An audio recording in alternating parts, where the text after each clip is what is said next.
अस्सलाम वालेकुम दोस्तों, मेरे साथ आज मौजूद हैं समन और Saman from Karachi. Saman welcome. Thank you so much, बहुत शुक्रिया डॉक्टर साहब। कैसा लगा पंजाब आना?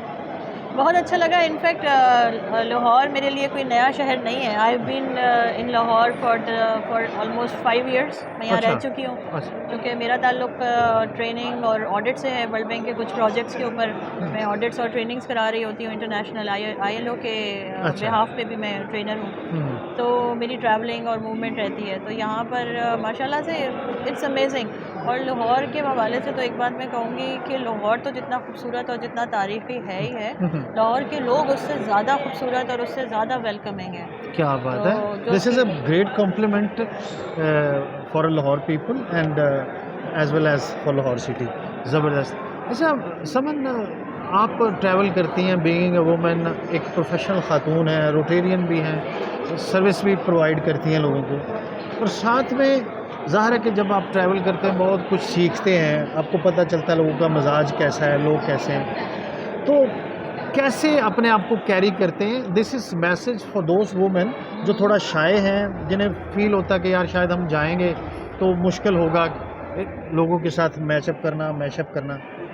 आपने बड़ी अच्छी बात की डॉक्टर साहब। इनफैक्ट कल ही मेरी एक मारूफ गुलकारा हैं, उनसे गुफ्तगू हो रही थी और उनसे भी यही डिस्कशन हो रहा था। तो वो यही कह रही थी कि हम लोग चूँकि किसी प्रोफेशन से वाबस्ता होते हैं अदर देन म्यूज़िक या आर्ट, तो अगर हम अपने उस प्रोफेशन को परस्यू करना चाहें अपने करियर के साथ साथ, तो एक जो टैबू है हमारी सोसाइटी में वो ये होता है कि जी अच्छा तो तुम सिंगर बन गई, अच्छा तो तुम गाने गाओगी, अच्छा। तो तुम तो किसी कंपनी की बोर्ड ऑफ डायरेक्टर बनने जा रही थी, तुम तो अब सिंगर बन जाओगी, तो ये कैसे मैच हो सकता है? अच्छा। So you have to decide one thing.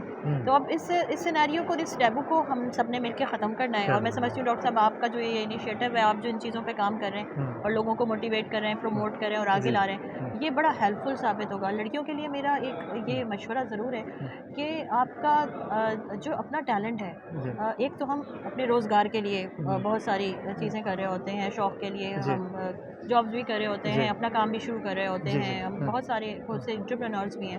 But जो आर्ट और क्रिएटिविटी है ना, वो आर्ट और क्रिएटिविटी जो है ना, वो किसी भी इंसान के अंदर एक खुदादाद सलाहियत है। ठीक है, वो हमने ना तो डिग्री से मिलेगी, ना वो हमें किसी बड़ी इंटरनेशनल ट्रेनिंग से मिल सकती है। वो अल्लाह की तरफ से एक सलाहियत हमको दी गई है, उसको पॉलिश करना हम मुख्तलिफ जो फैक्टर्स हैं उनसे कर सकते हैं।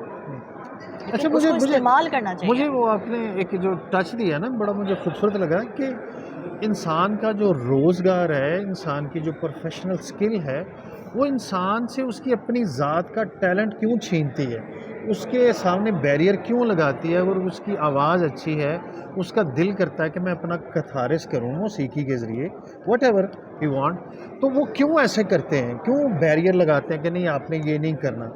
ये आप बिल्कुल सही बात कर रहे हैं। एक्चुअली ये हमारी सोसाइटी में कुछ मखसूस हमने तबके बना लिए हैं कि जी ये जो हैं ये एक्टर्स हैं, तो अगर वो एक्टर है तो वो दुनिया में सिर्फ एक्टिंग कर सकता है, वो कुछ और नहीं कर सकता।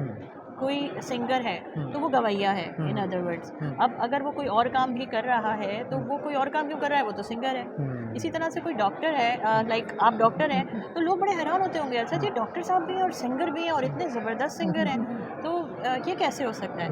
तो मैं समझती हूँ कि इस बैरियर को ब्रेक करना चाहिए, क्योंकि एक आपका शौक़ होता है और एक आपकी ज़रूरत होती है, बिल्डिंग क्वालिटी भी होती है उसको भी। और बिल्कुल, और दोनों को साथ लेके चलना भी बहुत ज़रूरी होता है, क्योंकि एक से आपको मोटिवेशन मिलती है तो दूसरे में आपको उस एनर्जी को इस्तेमाल करके उसको आप मज़ीद बेहतर बना सकते हैं। मैं ये समझती हूँ कि अगर मैं गाना गाती हूँ, मुझे बहुत अच्छा लगता है, मैं कभी नात भी पढ़ रही होती हूँ, तो मुझे बहुत सुकून मिल रहा होता है और उस एनर्जी को मैं इस्तेमाल करती हूँ अपने जो मेरा अपना जो प्रोफेशन है उसके अंदर, तो वो प्रोफेशन की क्वालिटी भी इम्प्रूव हो जाती है। ज़बरदस्त। और उसमें 4 चाँद लगते हैं। 4 चाँद लगाने के लिए हम थोड़ा-सा आपसे रिक्वेस्ट करेंगे कि 2 लाइनें, मुझसे पहली सी मोहब्बत मेरे महबूब ना मान, 2 लाइनें इसकी और फिर एक मेरी पसंद का, और यानी कि हम चूँकि आपकी ये क्वालिटी है तो मैं चाहता हूँ कि ये थोड़ा-सा।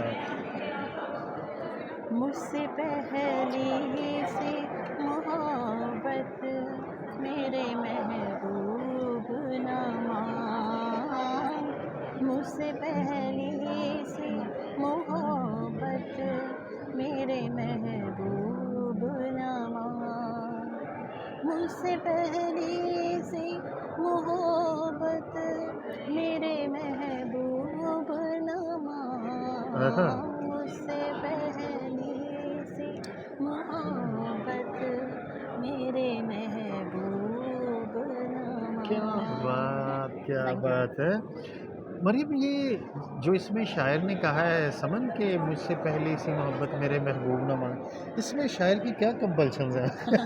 ये शायर ने एक्चुअली इस गाने में लोग जो है महबूब को जो है वो इंसान समझ रहे हैं, अच्छा। मगर ये जो महबूब है ये इंसानियत है। हाय हाय और ये हाय। जो जब फैज़ साहब ने ये गज़ल लिखी थी और ये नज़म लिखी थी, तो ये जब हमारे मुल्क के हालात ख़राब हो रहे थे और पार्टीशन हो रहा था, उस ज़माने में जो खून रेज़ी जी हो जी रही जी। थी, और आपने वो उसका वो भी सुना होगा ना कि रेशम व अतलस व कमखाम में बनवाए हुए जिस्म, जी जी जी खून में लिथड़े हुए जी जी जी, वो उसमें, तो वो सारा उसी की खाक वो में लिथड़े सारी हुए खून गमबाजी से, तो वो करता सारा है।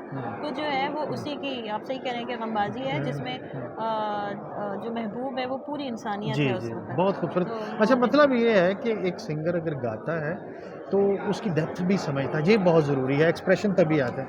अच्छा समन, मुझे एक तो ये हो गया, एक कोई मेरी पसंद का, रफ़ी साहब का या लता का या किशोर का, वो गुनगुना दे मेरे लिए। अच्छा, रफ़ी साहब का लता या का, लता किशोर का, का। किसी का भी। चॉइस इसलिए मैंने दी है कि चलें अच्छा, आसानी हो जाए आपकी। लग जा गले सुना दो। हाँ, वो सुन।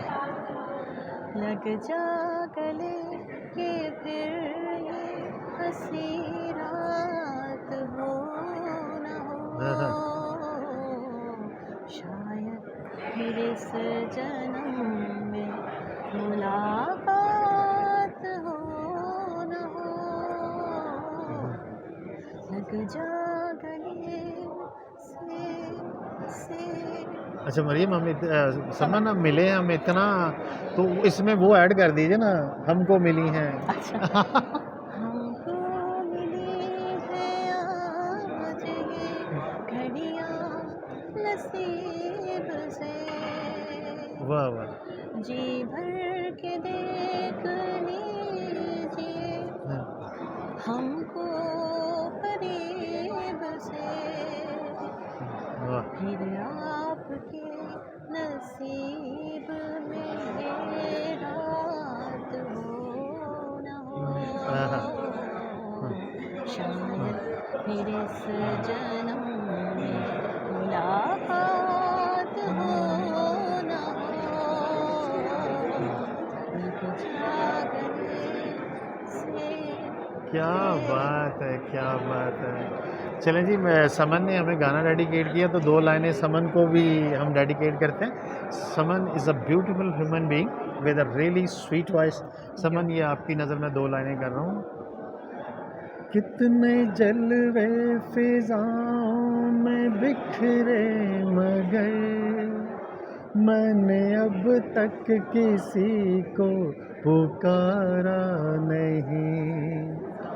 तुमको देखा तो नजरें ये कहने लगी हमको चेहरे से हटना गवारा नहीं।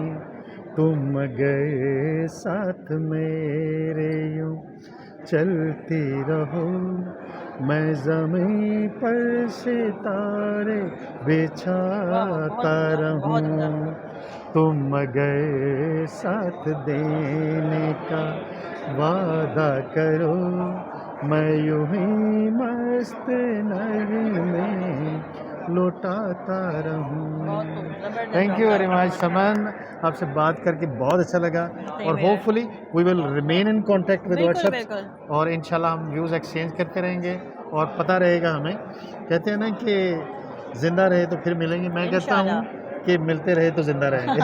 इंशाल्लाह, और कोशिश करेंगे कि और वो लोग जो कि इस फ़न में महारत रखते हैं उनको भी हम आगे लेकर आएँ। Thank you very much. Thank you.